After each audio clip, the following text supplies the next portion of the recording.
Halo, apa kabar anak-anak? Sekarang kita masuk ke subbab berikutnya ya, dari listrik dinamis, yaitu kita membahas hukum Kirchhoff 1 ya anak-anak ya. Oke, kita mulai anak-anak.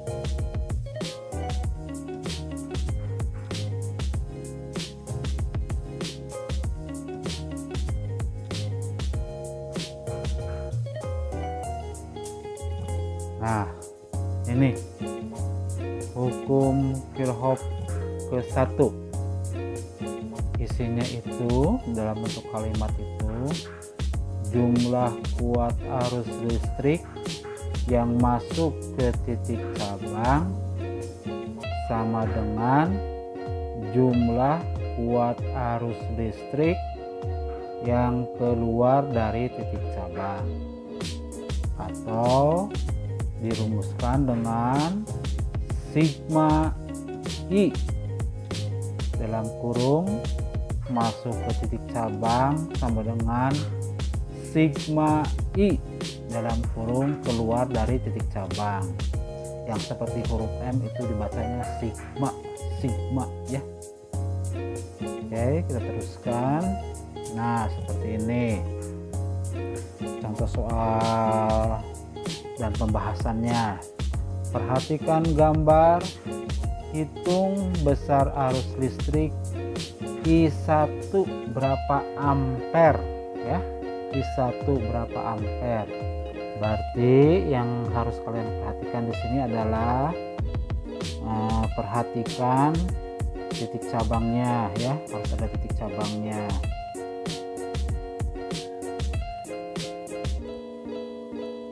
Nah, ini titik cabangnya, titik cabang A ya.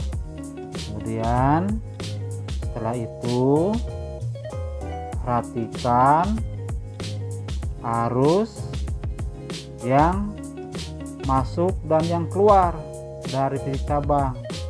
Arus yang masuk itu anak panahnya yang mendekati atau menuju titik cabang, berarti ini masuk ya. Ini anak panahnya sedang menuju titik A, berarti harus masuk. Ini masuk ya, karena si arusnya yang si 4 itu sedang mendekat titik cabang atau menuju titik A. Kemudian periksa arus listrik yang arahnya keluar atau menjauhi titik cabang. Kita periksa. Nah, ini keluar ya. Kenapa? Karena I-nya kan menjauhi titik cabang A. Berarti dia arusnya sedang keluar. Nah, ini juga. Ini keluar ya.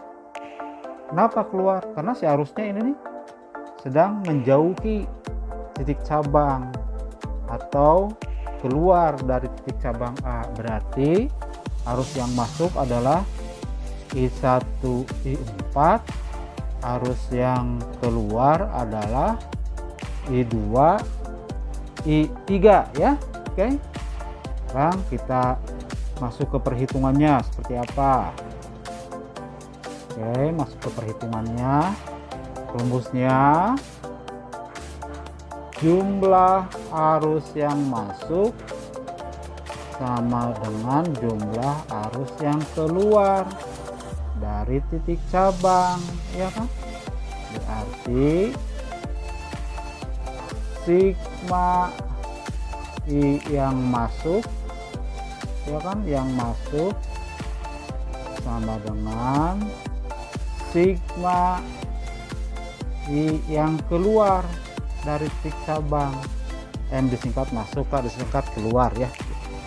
Nah, yang masuk tadi harus berapa aja? I1 ya kan, I4 posisikan di bagian masuk. Yang keluar tadi berapa aja? I2 kan keluar, posisikan di bagian keluar. Kemudian yang keluar berapa lagi? I3 ya, I3 keluar. Sigma jumlah katanya, jumlah kuat arus yang masuk ya kan, sama dengan jumlah katanya kuat arus yang keluar dari titik cabang. Titik cabang yang mana? Titik cabang yang A, ya kan? Berarti I1 tadi yang ditanyakan tambah I4 nya tadi berapa ampere? 5 ya, tadi 5 ampere tambah dengan I2 nya tadi berapa ampere? 3 ampere keluar, tambah kemudian I3 nya tadi berapa ampere? 10 ampere keluar, ya kan?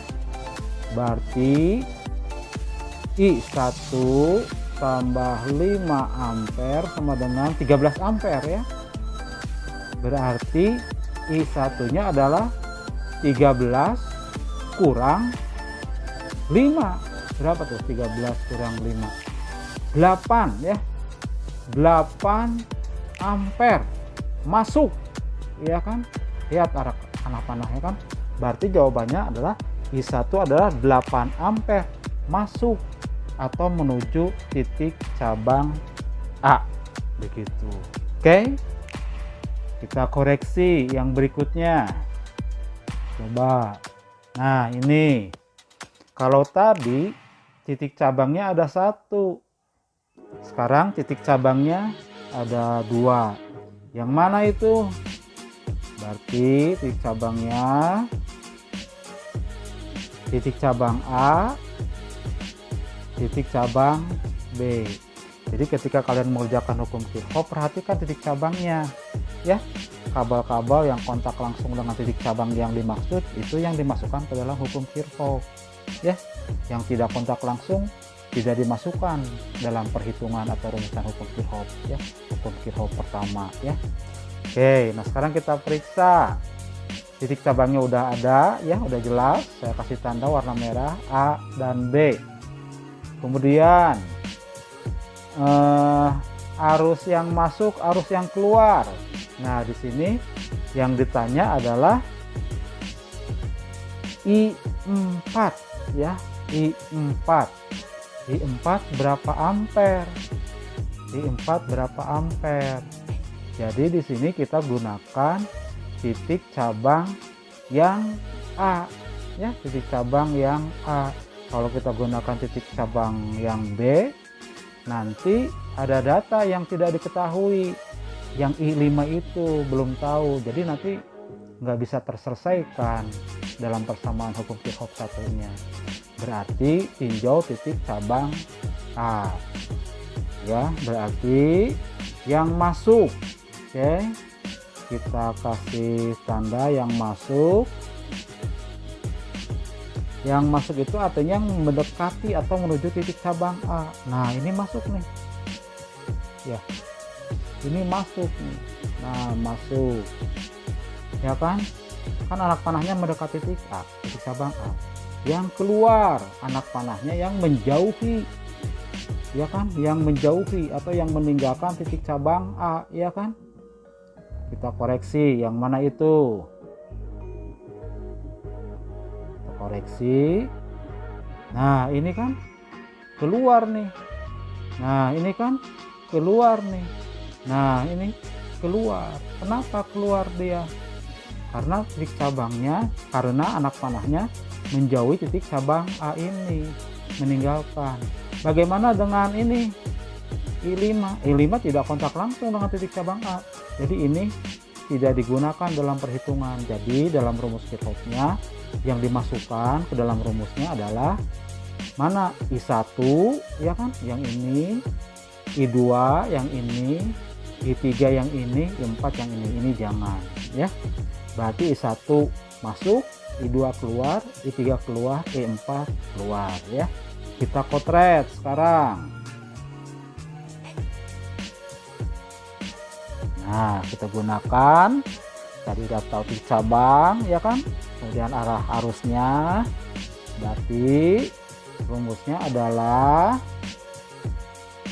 jumlah arus listrik yang masuk ke titik cabang sama dengan jumlah kuat arus listrik yang keluar dari titik cabang. Kalau rumus kan gini, sigma I yang masuk disingkat aja ya, sama dengan sigma I yang keluar dari titik cabang A.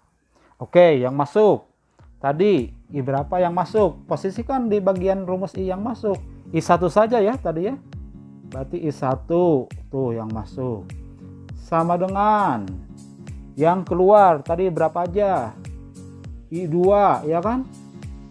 I3 yang keluar, I4 yang keluar. Jumlah katanya. Tuh kan jumlahkan. Sama katanya, udah disamakan. Berarti jumlah arus yang masuk titik cabang A sama dengan jumlah arus listrik yang keluar dari titik cabang A. Begitu kan rumusnya. Kita masukkan datanya. I1 tadi berapa? 8 ampere ya. Ampernya coba tidak dimasukkan satuannya. I2 nya tadi berapa?